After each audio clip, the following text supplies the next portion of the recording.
Is Sarah on here? No, Sarah? Oh. I do not see our attorney. Okay.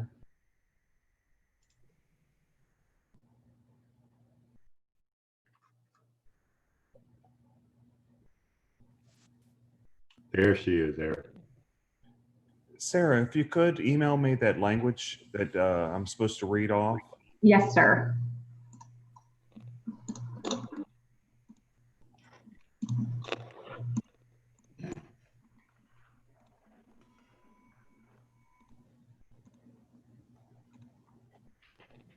Eric, how does my audio sound? You're a little talk a little bit. Let's hear. Well, I got my internet upgraded, so it should sound better. You're okay, but you are cracking up a little bit. Maybe I should talk slower.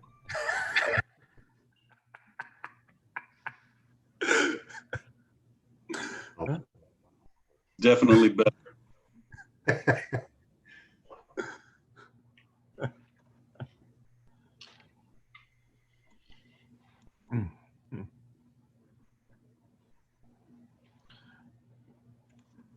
Okay. Sarah, did you email me? Doing it now, and it's the one for May, but it's the same language, just with today's date. I'll do my best to answer the right. Sorry, I thought we had done that already. No, I didn't see it. I just noticed it. But that's no worries. There we are. Okay. Okay. I think we have a quorum. I see Richard. Yeah, I see everybody. We got a full house today, which is good. Okay. Let's get going. It is on July 15, 2020, the regular meeting of HCDE Board of Trustees is called to order. The time is 1:02 p.m. On March 16, 2020, Governor Greg Abbott granted a request by Attorney Ken Paxton to temporarily suspend a limited number of open meetings laws to the extent necessary to allow telephonic or video conference meetings in response to the COVID-19 pandemic. In accordance with those suspended rules, we certify the following. 1, notice of this meeting has been posted online for at least 72 hours. 2, although members of the board are not gathered in a central physical location, we do have a quorum in attendance at this meeting by video conference. We are meeting by use of Zoom software application, which allows two-way communication and allows members of the public to both see and hear the meeting.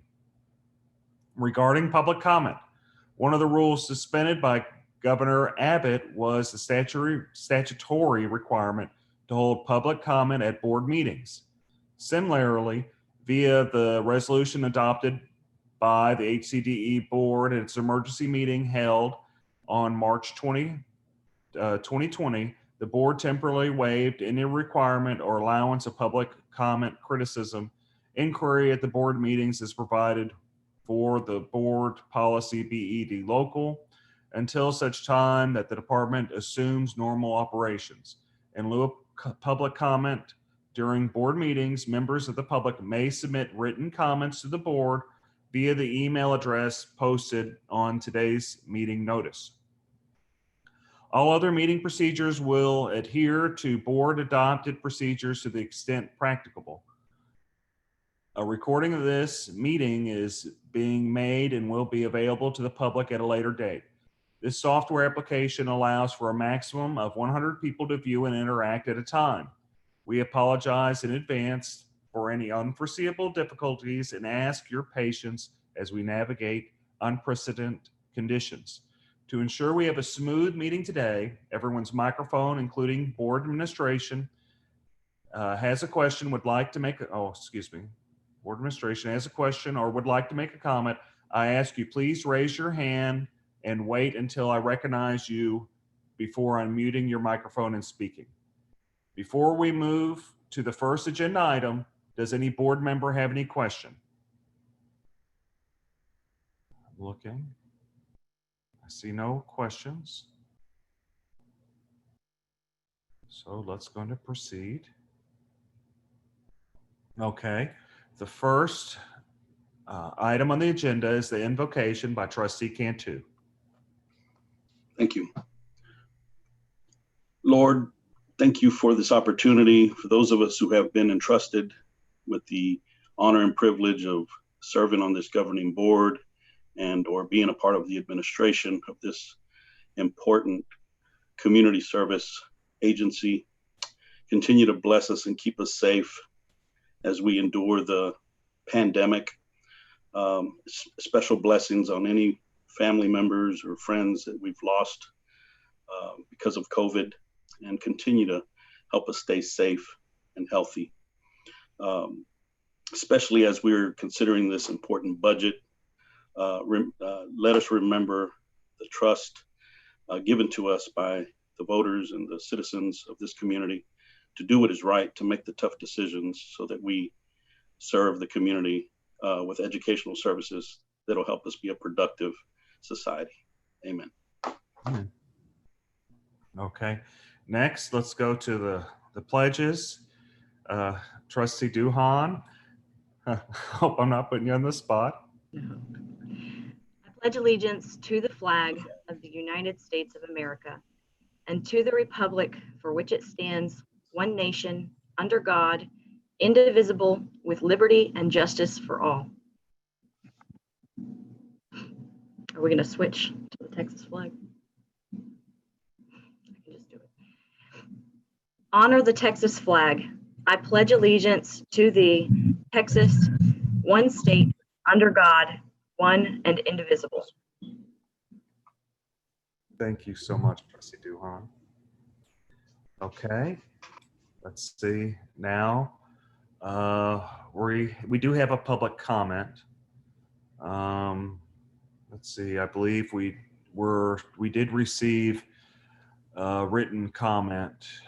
Sarah, how are we going to do this? I believe that it's for the public hearing, not public comment. And so when we get to after the presentation for the next agenda item with the public hearing, then we will call upon Ms. Vera, who did submit a request to address the board for a public hearing. And Ms. Clark will unmute her and start her video for her allotted time period at the public hearing. So aren't we? We're at public hearing now for, okay. I believe Dr. Amesqua usually makes a short presentation prior to hearing, calling for public comment regarding the budget. Okay, and that's fine. Now, Sarah, I'm just going right in order. And number 4 is public hearing, but that's fine. So Right.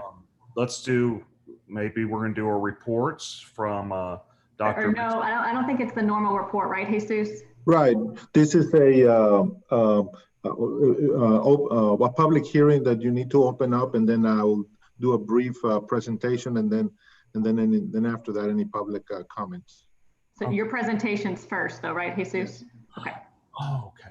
So I see what you're saying. Number 4, public. Do I need to read anything about the public hearing, or do I just? No, sir. Switch to? Okay. I'm sorry for any confusion. So I'm going to pass the torch to you, Dr. Amesqua.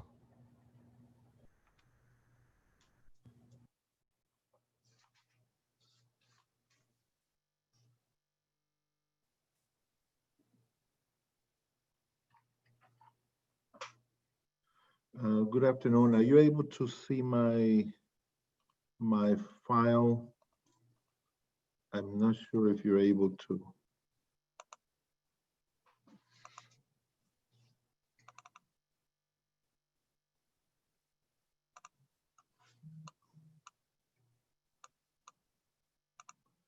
Somehow I'm lost. Okay, can you see?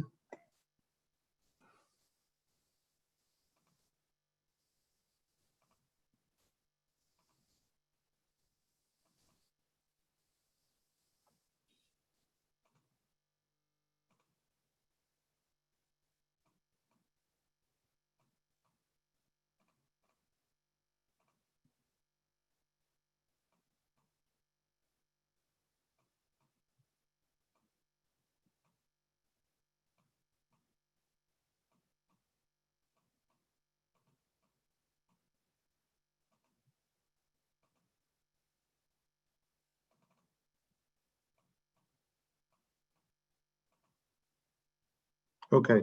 Are you able to see the annual budget summary presentation for the public hearing? Thank you. I only have about 4 or 5 slides. And in these slides, we're going to talk the brief overview of the budget, tax update, and then the next steps dealing with the adoption of the budget. The total budget for the year proposed fiscal year 2020 and 21, including the general fund, total 69,073,523. Special revenue fund 36,444,267. Debt service fund 6,169,043. Capital projects 50,946,770.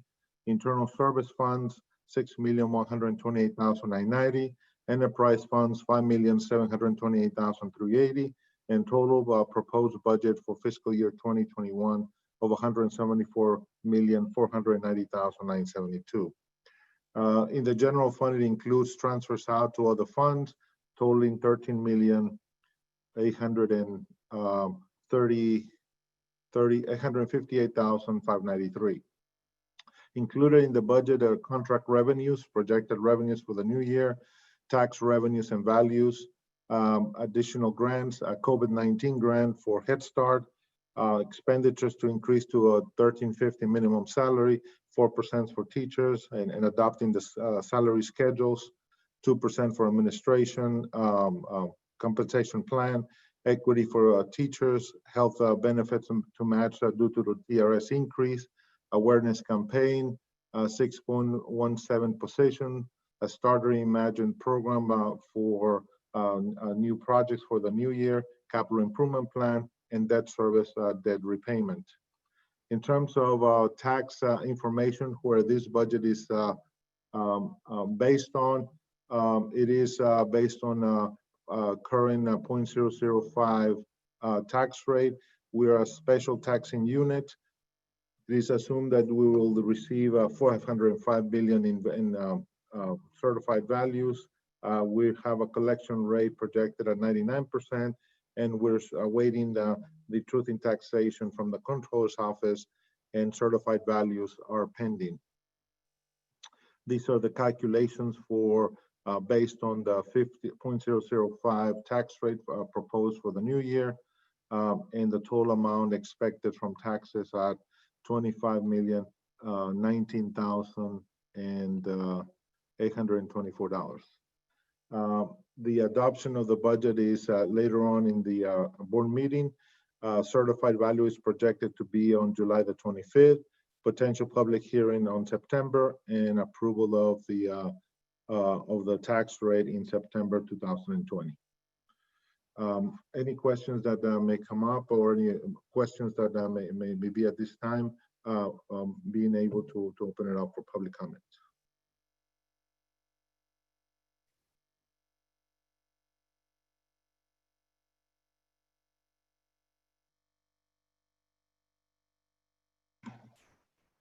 And now at this time, President Dick, if it's acceptable, we did have one individual, Ms. Colleen Bear, sign up to speak during the public hearing. And so I would ask Ms. Clark to unmute and to start Ms.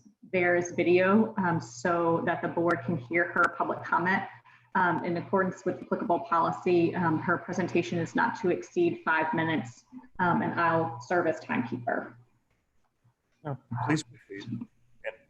And I imagine if we wanted to waive and allow her to extend 5 minutes, we could, but so just please proceed. Okay, my name is Colleen Vera, and I'm a taxpayer here in Harris County. I'm concerned about approving the budget today because the game always is that when you approve this budget, you're approving also the tax rate, the higher tax rate that's required to fulfill everything that you guys are approving. The board always, the administration always argues in a later date that, well, you guys have already approved this budget, so we have to approve the higher tax rate to go with it, or else we're going to have to start cutting things out of the budget, which you've already approved. So I'm asking you today to think about that when you're approving this budget, that you're also approving the higher tax rate in there and $45 million of additional bond debt that will not have taxpayer vote if you guys are approving that bond debt added to the taxpayers. In case you haven't noticed, COVID-19 is destroying our economy. People are hurting. Businesses, which have been around for decades, are filing for bankruptcy. People have lost their jobs. They can't pay their rent. They can't pay their mortgage. They can't pay their insurance. The food banks are overwhelmed. People are scared to death about the future. And what are you doing with this budget? You're going shopping for everything you want with a taxpayer's credit card. If they can't pay their taxes to cover all of your purchases, they can lose their homes. Their home is sold off by the government to pay off the taxes if they can't pay them. So I'm asking you to vote no on this budget. Go back and cut this year. Do your part for COVID-19. Do what the taxpayers are doing. We're living with absolute minimum that we need to get by. We're not doing extras right now because we don't know what the future holds. Wait out and find out what the effects of COVID-19 are actually going to be on the taxpayers' finances. Then next year, evaluate where the taxpayers are financially and move from there. Don't overspend now and get us into more debt. Do what we can afford now. Thank you.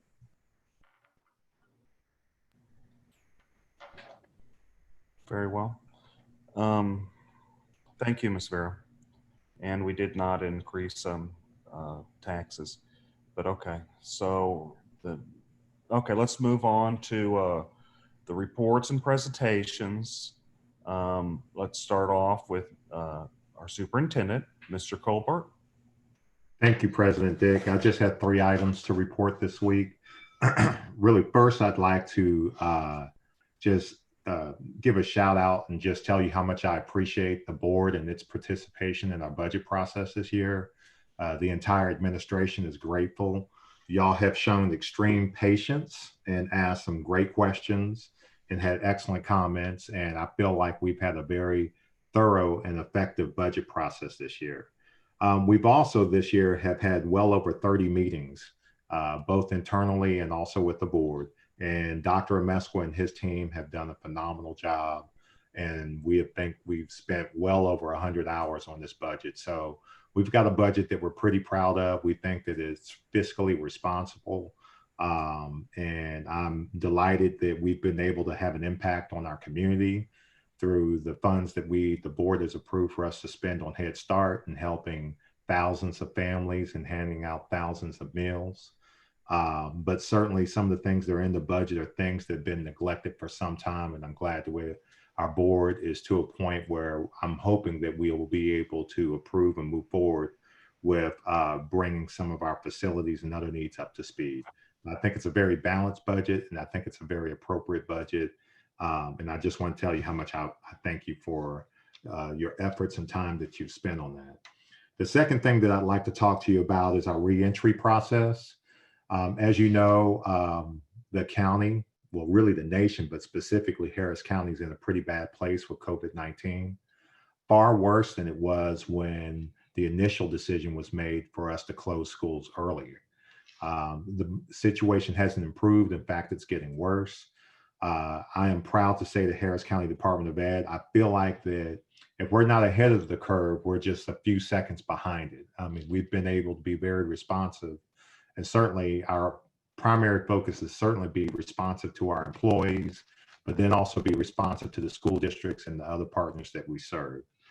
And so I'll draw your attention to an attachment that was sent out to you that looks something like this. Melissa, I believe, sent it out yesterday. Actually, our comms department has been working on this for a couple of weeks, just kind of putting together all the things that we've done as a department and trying to deal with this unprecedented times in our nation right now. I'll talk to you about 2 parts of this specifically. First, I'll start with internal within Harris County Department of Ed. When we do open up, it will be what we call a soft opening. We will not open full scale. We will have almost shift work, where the 1st and 3rd floor will report to work on Tuesday and Thursday, but work remotely Monday, Wednesday, Friday.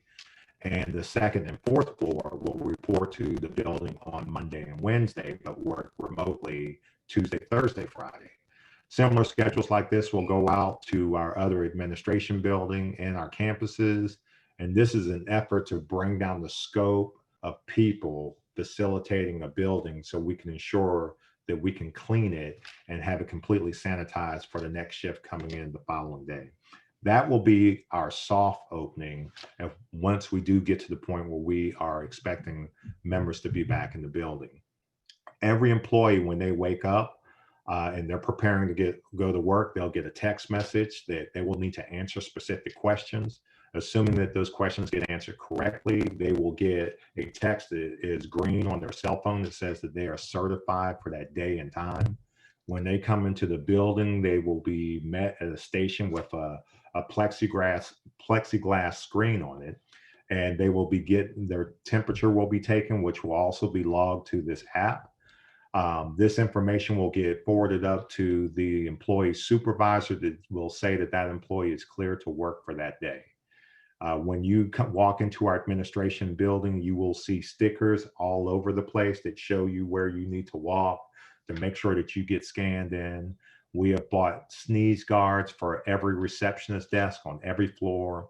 We're in the process of buying it for every campus and every facility that we have. We have sanitation stations spread throughout the building. In fact, we won't even allow more than 2 people on the elevator at one time. And even when you get on the elevator, we will have designated spots for where you're expected to stand in the elevator to maintain the 6 feet apart. We're also bought all the employees masks, and pretty soon here we're going to be ready to hand those out. But we bought sets of 3 masks that are customized to say Harris County Department of Ed, insulated lunch boxes to encourage our employees to eat at their desk. I'm telling you all this just so you know that we've gone really above and beyond as a department to ensure the safety of our employees and anybody who visits our facilities. However, we are not ready to utilize any of that until we can follow the data and it starts telling us we're ready to be back in the building. And I haven't seen that yet.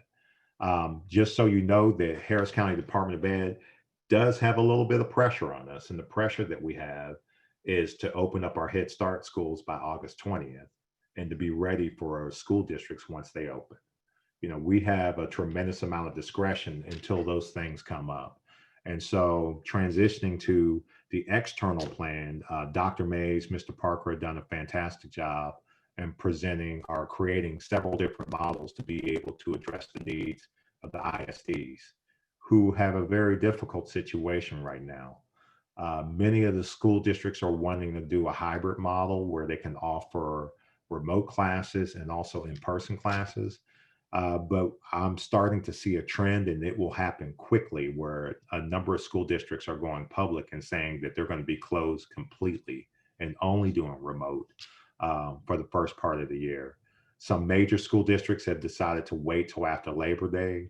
I would imagine those same school districts will come back later and say that they're going to be closed through October and teaching remotely. So you should look for that, but we're prepared for that. Our therapists are seeking professional development so we can find better ways to be able to serve the needs of our special needs population remotely, which is not always easy to do, especially when we have physical therapy that we do with a number of students throughout the county. But all of our staff has done a fantastic job in being receptive and also trying to be an asset to the school districts that we serve. So I'm really happy about that. The last thing that I'd like to report is actually some really good news. As you know, the board approved several months ago to send money to the Education Foundation to be able to support school districts in the form of grants, scholarships, or sponsorships. Knowing that the first round, because of the COVID-19 situation, we would need to lean heavy on the grant aspect of this. We sent out emails, flyers, phone calls to every school district in the county to tell them about this initiative that we were doing, and really just trying to encourage them to apply for the grant and let the foundation determine whether they get honored it or not. I'm pleased to say that now that the deadline has passed, 53 applications were submitted by 17 different school districts to a sum total of over $600,000.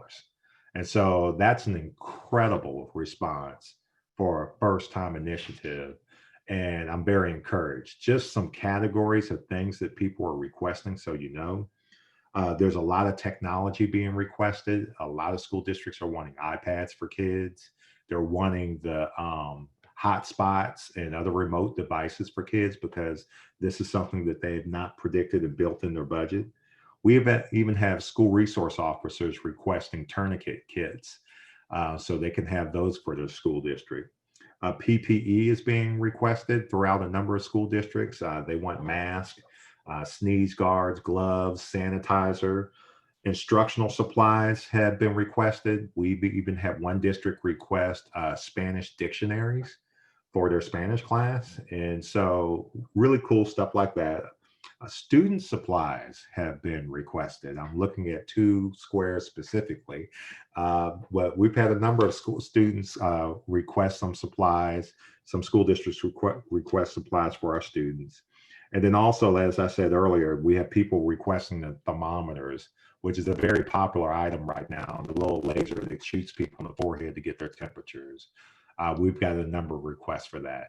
So the foundation is beginning its process to look through all of those grants and determine which grants they will award.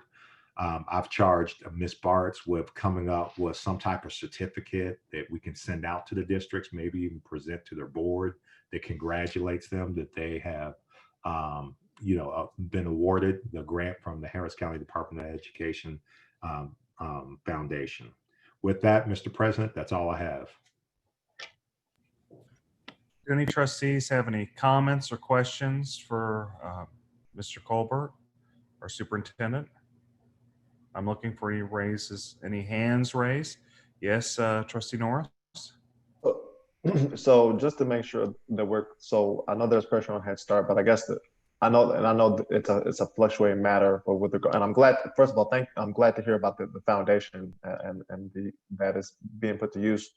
I think the biggest question and what I'm even getting as a trustee for people who look for educators, just mainly trying to have an idea of what do people need to be, I guess for us for Head Start or even our ABE West and Florida programs.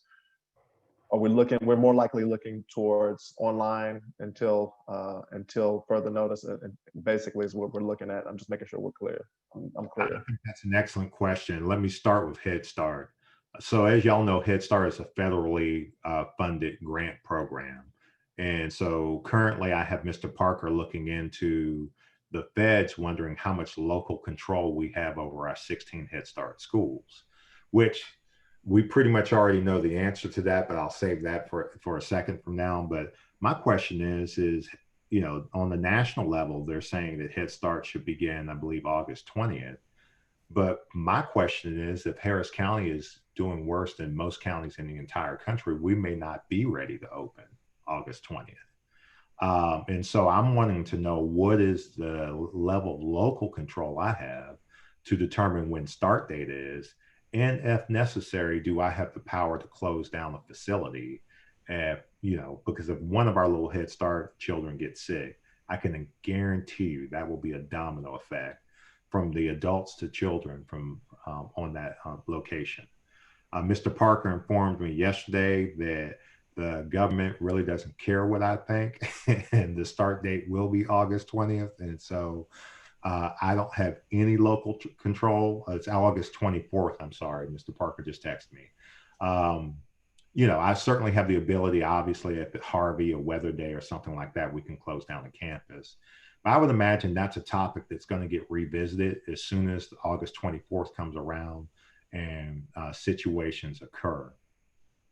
To your question about traditional school districts, we are already prepared and have purchased equipment and putting systems in place to be able to service students on our campus while also servicing them remotely. We feel like there's a way to do both of those things by setting up cameras in classrooms. So we've looked into purchasing cameras that will actually follow the teacher around the classroom. There's certainly some legal stuff that we need to sort out first to make sure that, I'm looking at Sarah, that we could try to avoid showing the faces of other children while we do that. But that's something that we need to look at.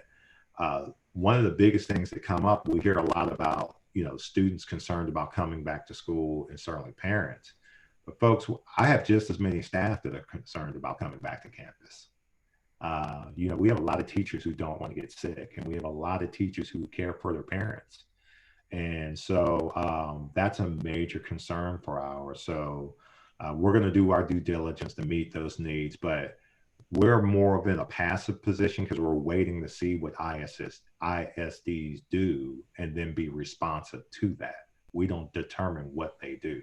We have to be able and be ready to be responsive to that. And we have 25, at least 25, so we've got to be ready to do anything. And I feel like we will be. Good question. Okay. So I guess with us, it's a couple of different components. It's both how we work with the ISDs and how we tend to our own students, the students that we do have on campuses, from Head Start to the 4 schools that we operate, just making sure. But it sounds like everybody, for the most part, is just is preparing to be online as much as possible, and kind of go from there. So I'm just making sure we're clear. Yes, sir. Does anyone else have questions for a superintendent at this time? I see none. I just note that I think you're doing a really good job taking this seriously, and y'all have come up with a lot of different plans. If we are forced to, do Head Start in person, I'm confident that, you'll do it the safest and most secure way that's possible to be done. I'm going to hold my tongue on what I think about that, but I think you're going to, what I'm confident is you'll do a very good job if we have to do it, if we have to do that. Thank you, sir. So let's move on to Trustee Cantu. Do you have a report for the feasibility subcommittee? Yes, sir. Just a brief update. The feasibility subcommittee met on June 22nd. Although it's a subcommittee, all board members were invited and 5 attended through a Zoom meeting. It was actually a 2-hour meeting, which consisted of a lengthy and detailed presentation by the administration through actually 54 different slides through a PowerPoint, very well put together.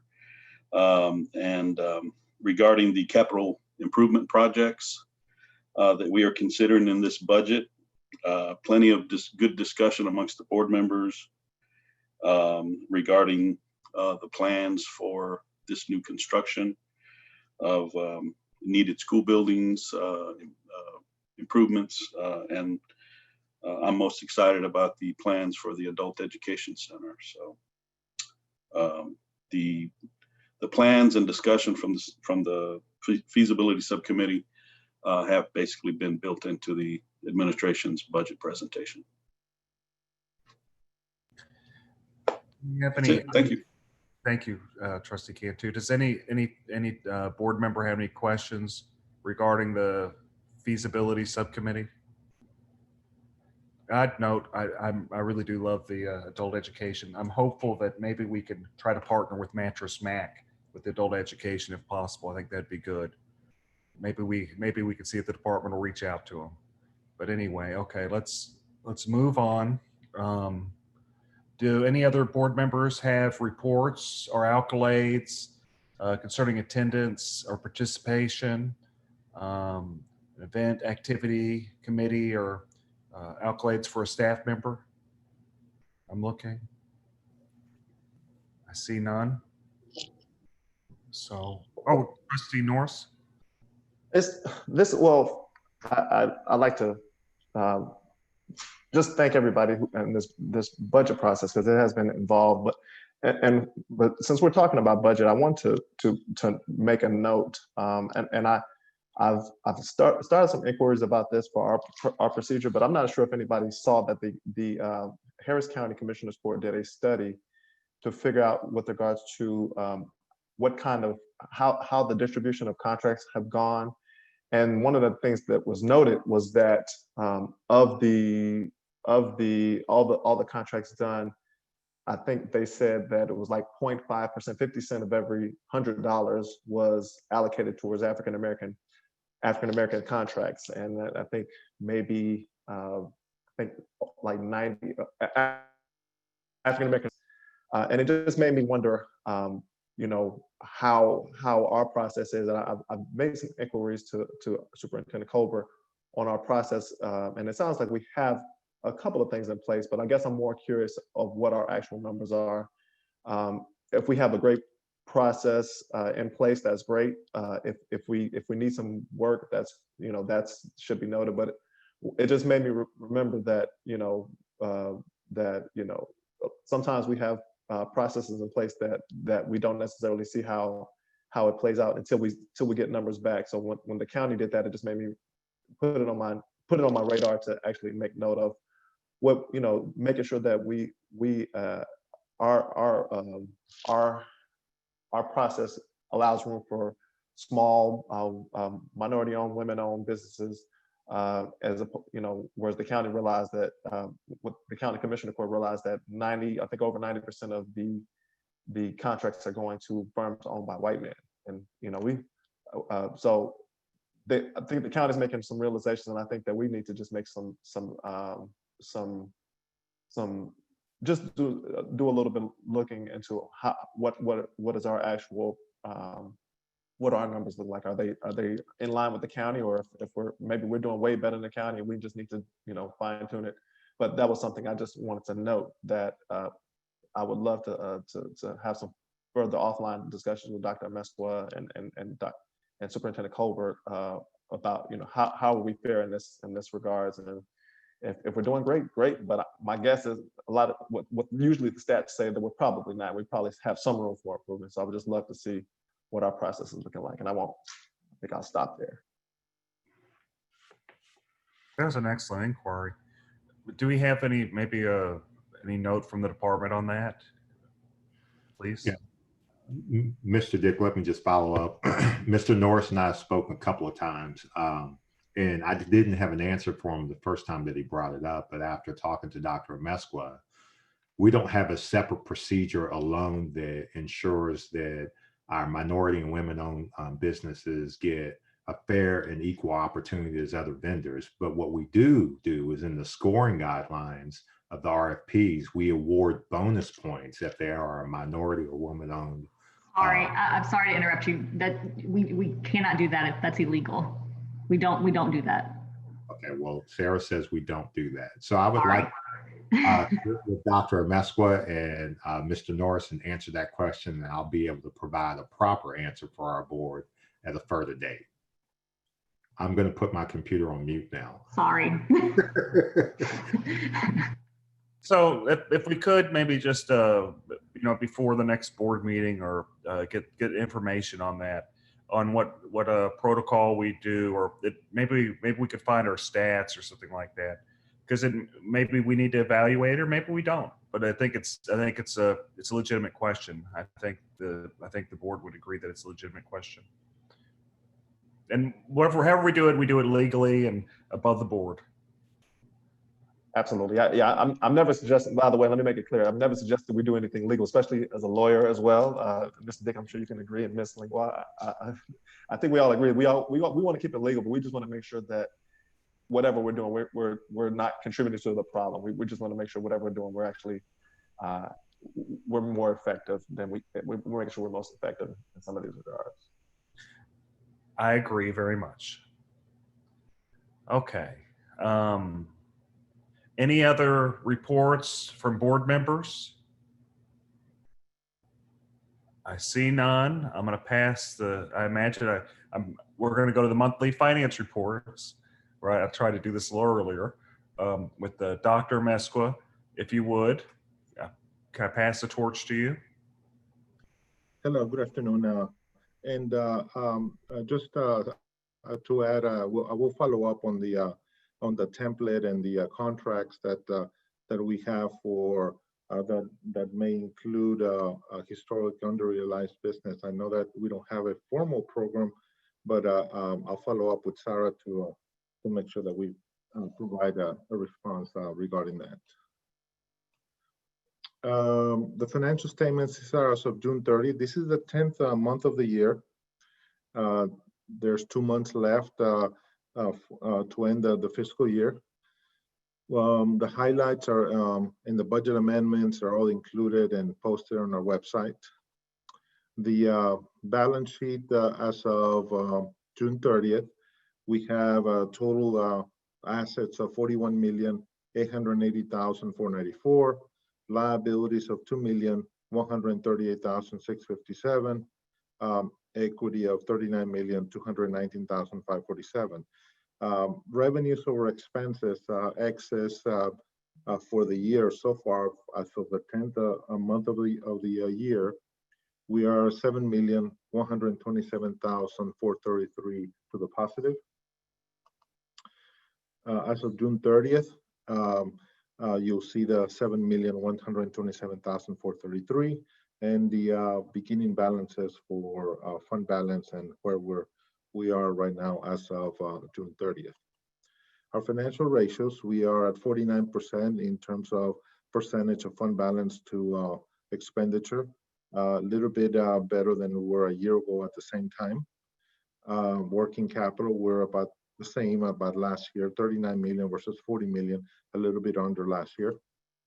Unassigned fund balance ratio, we're at 51% versus 43% at the same time last year at this time of the year. Debt to income ratio holding steady at 6%. Tax revenue to total revenue ratio, we're at 29%, a little bit ahead than last year at 26%.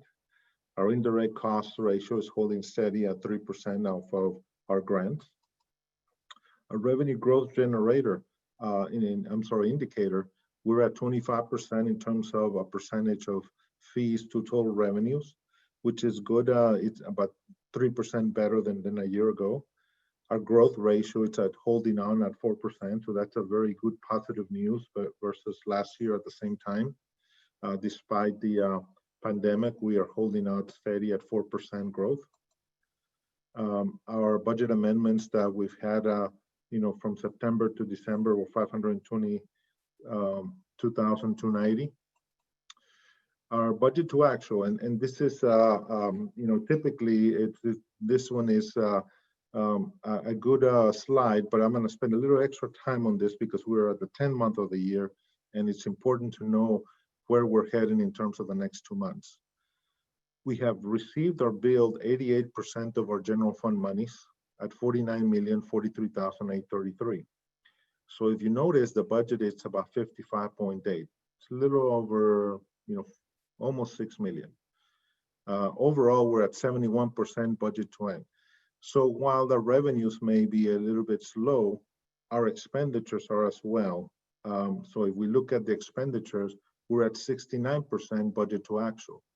We're at 41,916,380 versus 63,583,793. So while some revenues may not be coming in, expenditures are not going out. So we'll see a savings at the end. And Mr. Cantu mentioned that during our budget meetings, how we're going to end up the year. So we're looking at our fiscal year ending is progressing well and projecting that we're going to end up with not as a big impact to the fund balances we had in the past.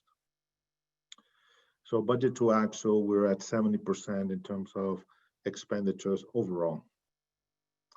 Our donations for the month are $595. Year to date, we're at $61,099.20, a little bit behind than a year ago, where we were a little bit over $100,000. Another important slide dealing with values. Notice that we started the beginning of the year back in August, receiving certified values of 427 billion. That's the column that you see. I highlighted in green for you.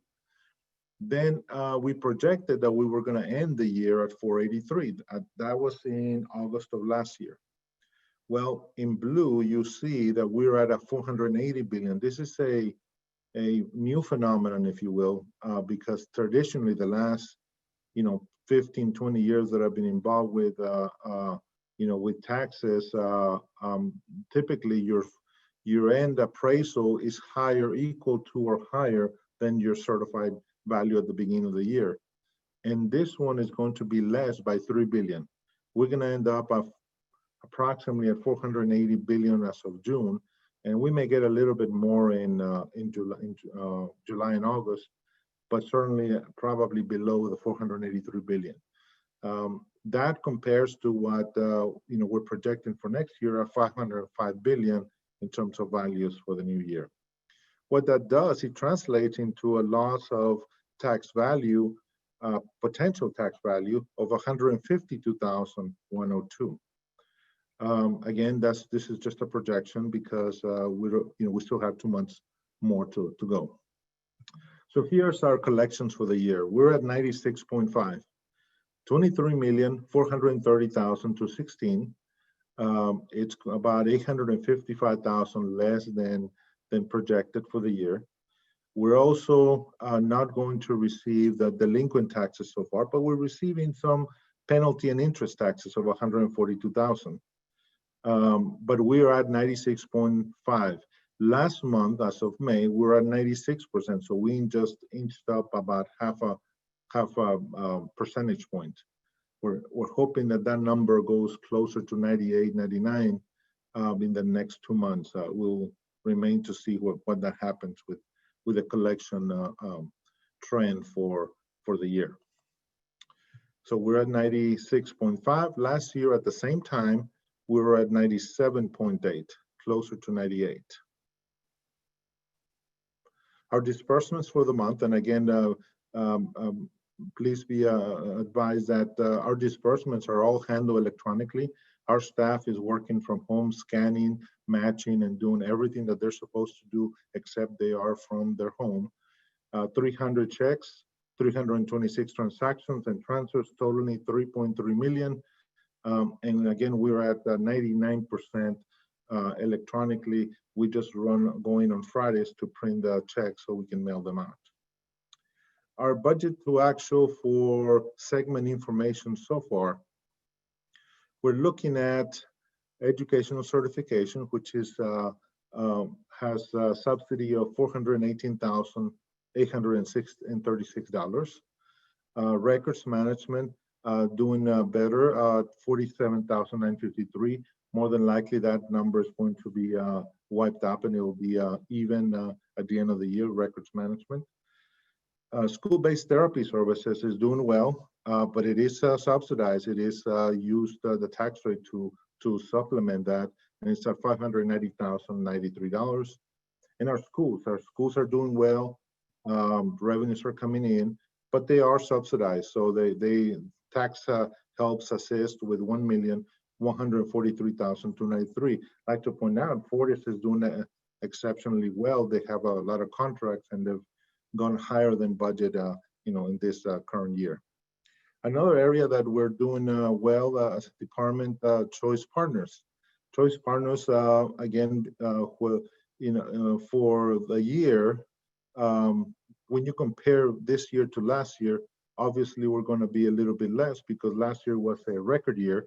However, it is going above the budget, and so we are at 2.6 million transfer from Choice to general fund. We projected 2.3 million, so we're about 300,000 ahead in that revenue, and we project that we're going to get close to the $3 million mark with Choice Enterprise for the year. So very good news so far for Choice Partners. Our budget amendments, general fund, we don't have any amendments. We only have one transfer of 2,000, and then a special revenue of 252,148 amendments. Transfer is just between accounts for additional operational cost for chief of staff, $2,000 for just operating expenses in terms of electronic costs that we need to fund. In the budgets that we received a new grant from Head Start to implement a cost of living adjustment for Head Start, and that's going to be received at 103,707. Another one that we're going to receive is a COVID-19 early Head Start budget grant for 84,648. Those are two new grants that we just received. And then we also have an EcoBot donation from the Brown Foundation for 5,000. We have some in-kind matches for our Department of Justice grant for the Stop School Violence in-kind grant for $58,793. Our AB West is complete. We're just pending payment of all our projects and all our expenses. So let me just move through some of these slides because all of these you have seen before, and let me just get through to the one item that where we're at. So here's our balance sheet as of the end of the year. We are 1.1 million still available in the account. We still have about $800,000 available that we're going to be charging and closing out the contract. So that means that we'll have approximately about 300 plus more available in the account that we're going to be able either to reclassify some general fund expenditures or transfer it so that we can reduce our debt service payment in the new year. So it's doing really well. It came in under budget overall. And so we're now just pending the closeout. Later on in August, we'll have a final meeting of the PFC to close out and pay all our contractors or find and accept, formally accept the project by the board and the PFC.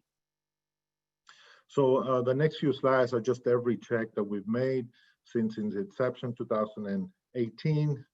So just to click quickly through that, total of $11,363,257. Please keep in mind that we haven't paid the contractor $437,285, which is a retainage that will hold until we formally accept the project in the last meeting in August. And so this is just a financial which is a multi-year financial since 2017. The timeline. And now the last piece of this presentation is the educational foundation. And we have equity of $599,154, which includes $500,000 that was provided through the HCD contract that the board approved. And we also have after school grant that we received, $74,250. And so far, we've only spent $75 year to date for the foundations. So the net amount in the balance is a little bit over $500,000 in the foundation activity. So here's just all the entire activity, the contributions and the expenditures that have been made net for the year so far between September 2019 to June 2020. Any questions on the financial report before I move on into the investment report?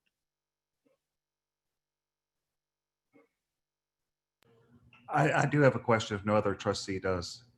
Yes, sir.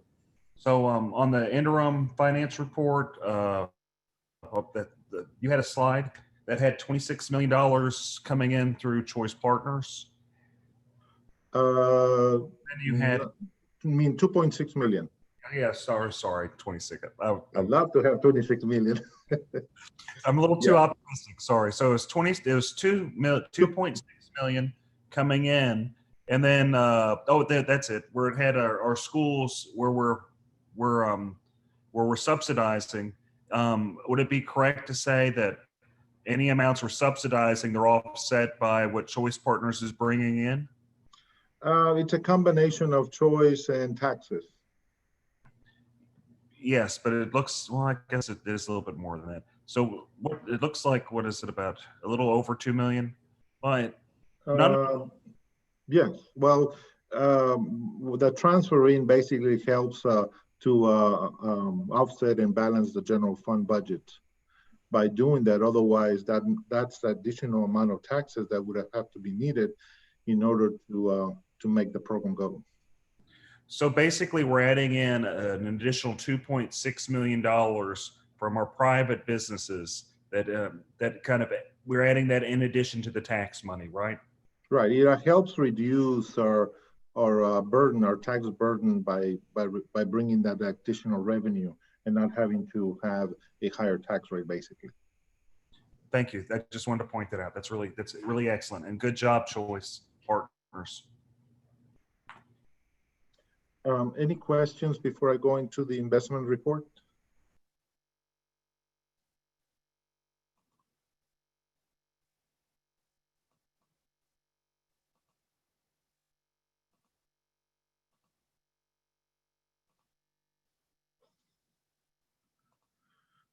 Okay. I've just changed to the investment report. Is it okay if everybody sees the investment report now? Okay, great. The investment report, we are all our information is posted on the website. Our investment policy is certified by GTOT. Our portfolio, we're at 42,134,363, and then the PFC we're at 1,802,576. As you can see in this chart, our investments are between Lone Star, TexPool, Chase, Texas Glass, and Texas Investment Pool. So we try to maintain a 20 to 25% threshold among them, so that we don't put all our monies in just one basket, and so that it'll be diversified in terms of the pools as of this time. There is no incentive to go out longer than, even 15 days, because the rates are just not gonna, it's too much risk that we would take by doing that. So we keep all our monies overnight. Bank of Texas in TexPool, we have 1,802,576. The comparison from a year ago, our investments, we have 7,498,225 less than a year ago, and primarily is because of the PFC, the project that has already ongoing, and so we have less money because we've spent it on the PFC, and that's where you see the majority of the monies between last year and this year. All our monies are overnight. We are able to bring them in just with a phone call for the next day settlement. Year to date, we have earned 370,374 in interest earnings in the general fund, and we've earned 60,449 for the PFC. We've earned a yield of 0.4 versus 0.15, which is the average benchmark for a T-bill. And this chart is a very interesting chart. Is basically the history of the interest rates that have gone since 2019, and you see back in March the Fed cut the rates, and then it started going even lower. So we're at right now between 0.19 and 0.59 in interest rates in earning on our monies. These are some of the rates that the pools offer right now. We're at 0.21 from 0.19 to 0.21, which is almost nothing. To when you put $1, you only get 20 cents for the entire year. So that's really not a good sign. Again, any questions that you may have on our investment report? Thank you.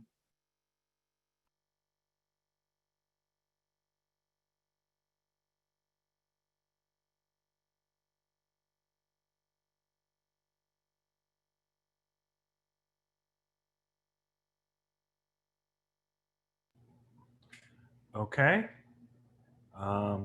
Thank you, Dr. Meswood.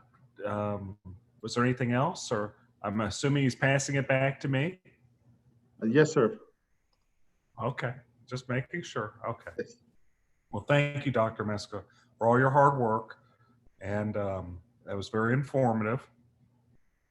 Now let's move on to the consensus agenda. Let's see. Does anybody have anything they want to remove from the consensus agenda? I'm looking for a hand or two. I see no hands. So, well, that's a good sign, I imagine.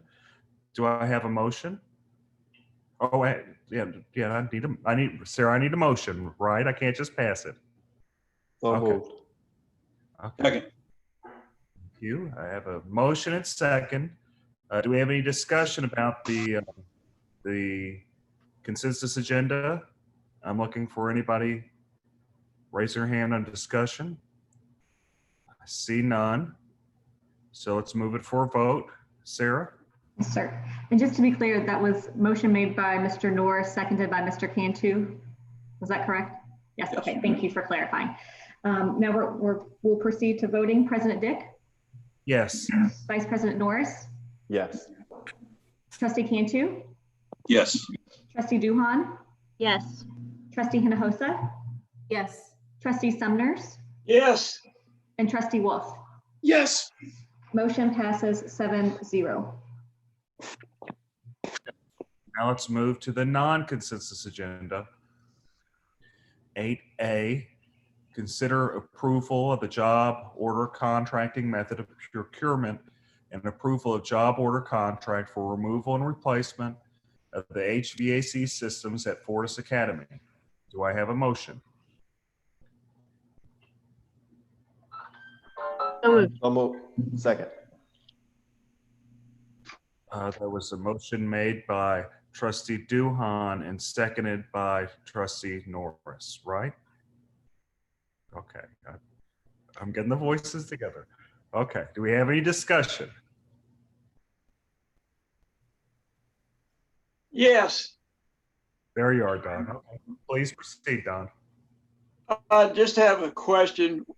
When we redid the building at Fortis, we didn't replace the ACs at that time? No, sir. If you remember, this is the AC unit, Mr. Sumner, that is outside on that deck, really old one. And we would have Right. had to do significant duct work, I think, to the roof in order to be able to get to it. So we're able, what my goal was is to address this with the money left over in the budget for this year. Okay, so we found a way around having to replace that old decking.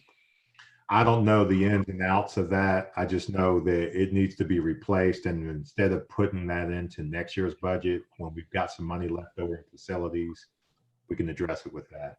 Okay, thanks. Are there any other questions? I see no more questions. No more discussion. Let's put it for a vote. Sarah? President Dick, Yes. Vice President Norris, Yes. Trustee Cantu, Yes. Trustee Duhan, Yes. Trustee Hinojosa, Yes. Trustee Sumners, Yes. Trustee Wolf. Yes. Motion passes 7-0. Okay, let's move to 8B. Consider adoption of the Harris County Department of Education fiscal year 2021 proposed annual budget. Do I have a motion? So moved. Second. Motion made by Trustee Duhan, seconded by Trustee Norris. Do we have any discussion? Yes. Please, Trustee Summers. Okay, I want to explain my vote that's coming up because it's going to be different. I have reservations about how the budget review process was made, and I do have some reservations about certain items in the budget, but not the majority thereof.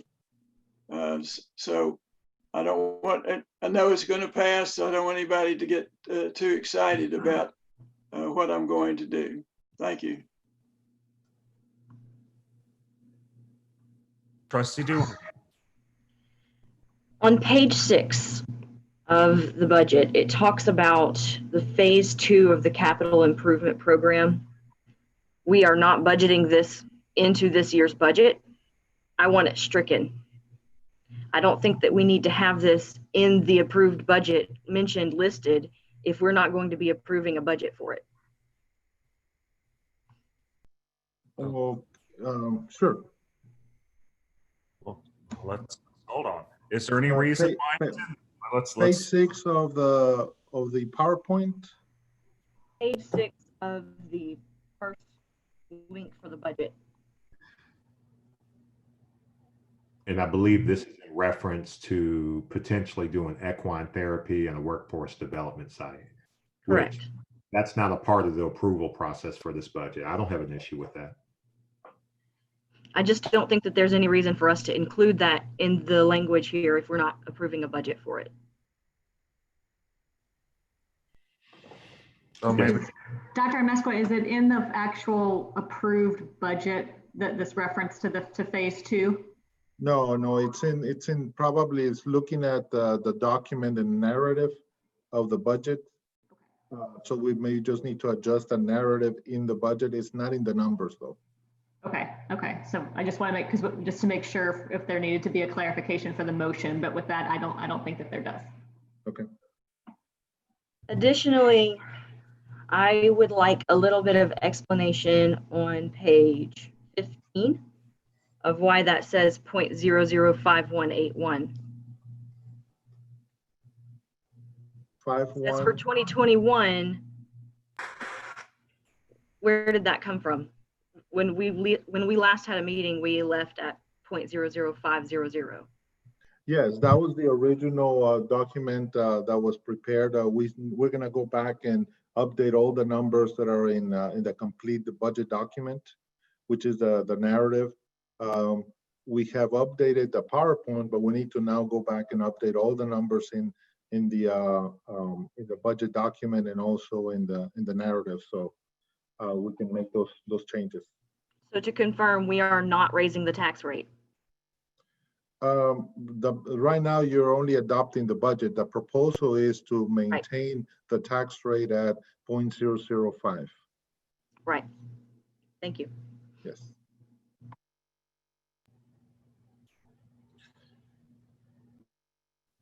any other questions or concerns? I see none. And okay, let's put it for a vote. Sarah?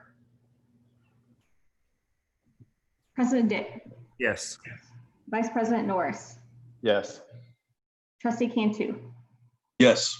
Trustee Duhan, Yes. Trustee Hinojosa, Yes. Trustee Sumners, I abstain. and Trustee Wolf. I abstain also. Motion passes 5-0-2 with 2 abstentions. Okay. Let's move to 8C. Consider approval to increase the allowable maximum contract under CH Local fiscal year 2020.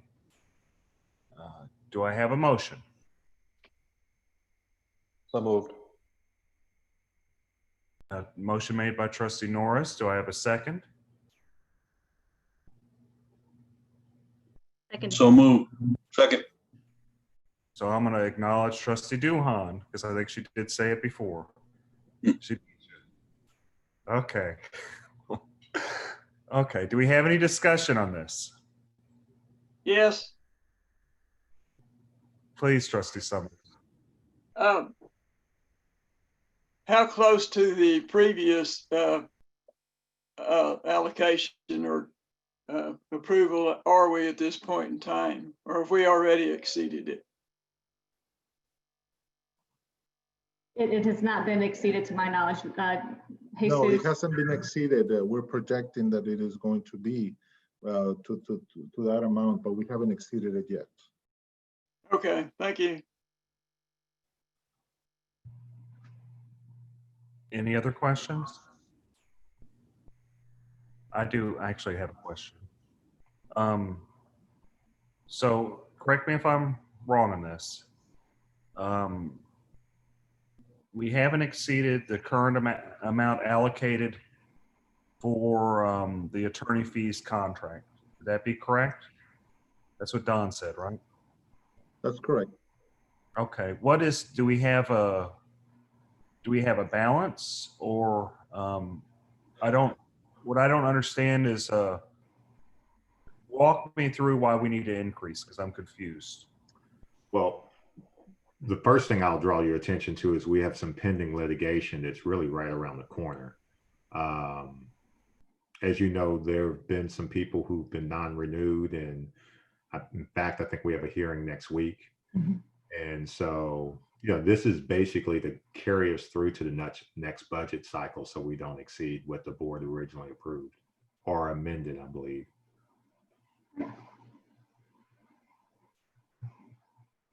Okay. In response to that, that means that we're just maybe anticipating this, but we don't have to spend that much.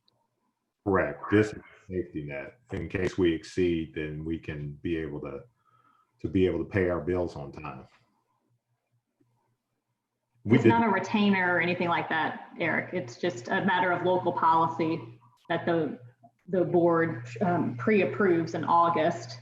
All expenditures are expected to exceed up to $50,000, and the board approved the 300, but we're anticipating to get through the rest of the fiscal year and more than that because of the litigation and other special ed matters that have arisen that weren't anticipated. But it's still the same invoice. There's no, it's as earned as billed, not a flat rate or anything like that. We did this time last year. Oh, I didn't hear what you said. We did the same thing this time last year. I remember us doing something similar and us walking it back a little bit sometime last year. If I remember correctly, that's, and I imagine, I think that's what we did is we walked it back a little bit last year. That's if I remember correctly, but it has been quite some time. So right. We did walk it back, and now that's why we're having to try to walk it forward. Because we're short. We shouldn't have walked it back. Correct me if I'm wrong, because last year I think we had the opportunity to increase it. Was it part of the budget? But I do remember, I remember parts of that is we said we would approve it if need be. It was one of those. I think that was kind of the idea, wasn't it? Yeah. When we brought the list of contracts for the new year, we projected a $400,000 amount. At that time, the board decided to scale it back to 300,000 and approve that in their CH local.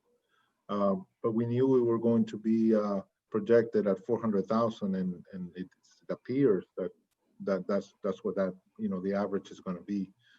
Next month in August, we will do the same thing and bring you recommendation again for the new year, because this is just for this fiscal year. We still have to look at FY 2021 and looking at that. Yes, Trustee Duhon.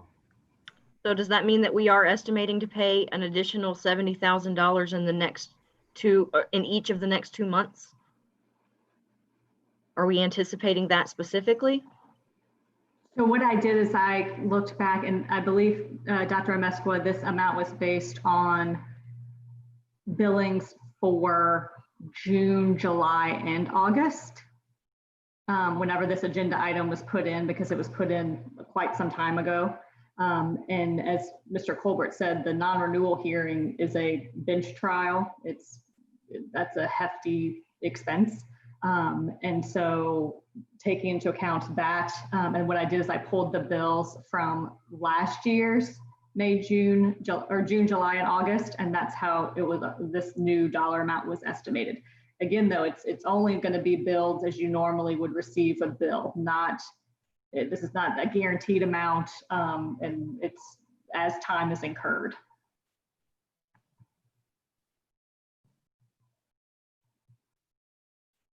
Any other questions? Yeah, I have a question. What do we have in this upcoming year's budget for legal fees?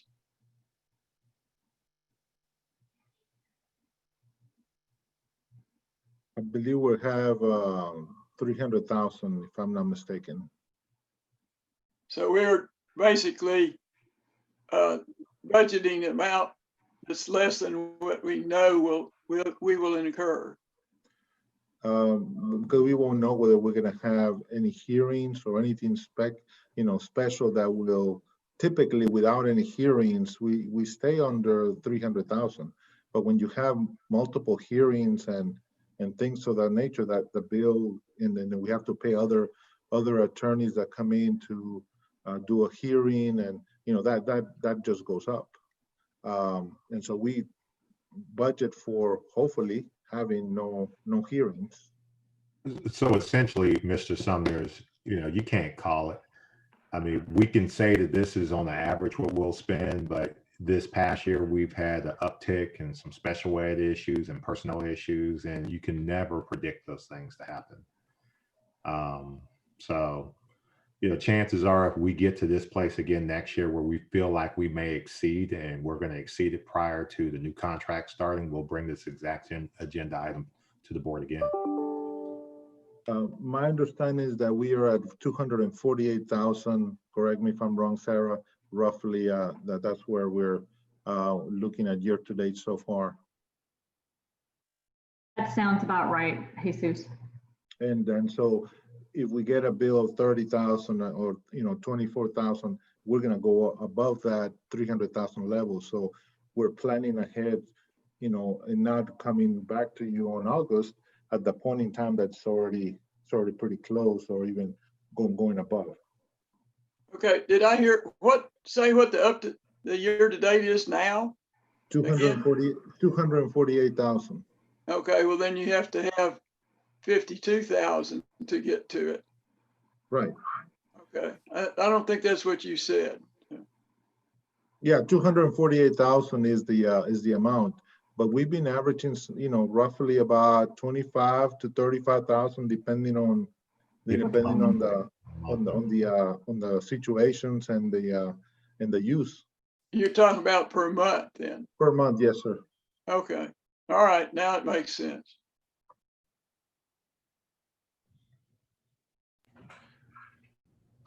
Any other questions? Let's put it for a vote. President Dick, Yes. Vice President Norris, Yes. Trustee Cantu, Yes. Trustee Duhan, Yes. Trustee Hinojosa, Yes.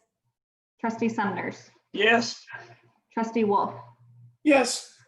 Motion passes 7-0. Okay, then I guess I'll call us into executive session, Sarah. Is that what I do? Yes, sir. So it's 2:17. We're going to executive session under Texas Government Code pursuant to any all purposes permitted by sections 551.001 to 551.084, including but not limited to 551.071 and 551.074.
It appears are we all back?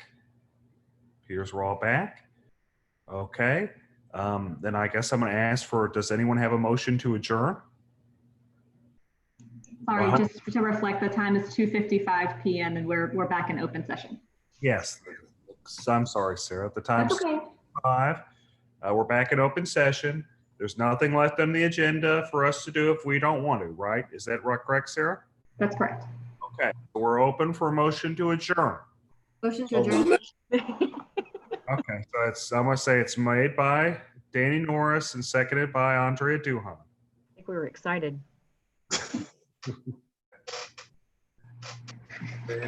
Any discussion? Let's put it for a vote. Trustee Dick. Yeah. Vice President Norris. Yes. Trustee Cantu. Yes. Trustee Duhan. Yes. Trustee Hinojosa. Yes. Trustee Sumners. I think that was a yes. And Trustee Wolf. Yes. Motion passes 7-0. It's 2:56 p.m. Thank y'all all for a wonderful meeting. Y'all have a wonderful week. Thank you. Great weekend. Thank you.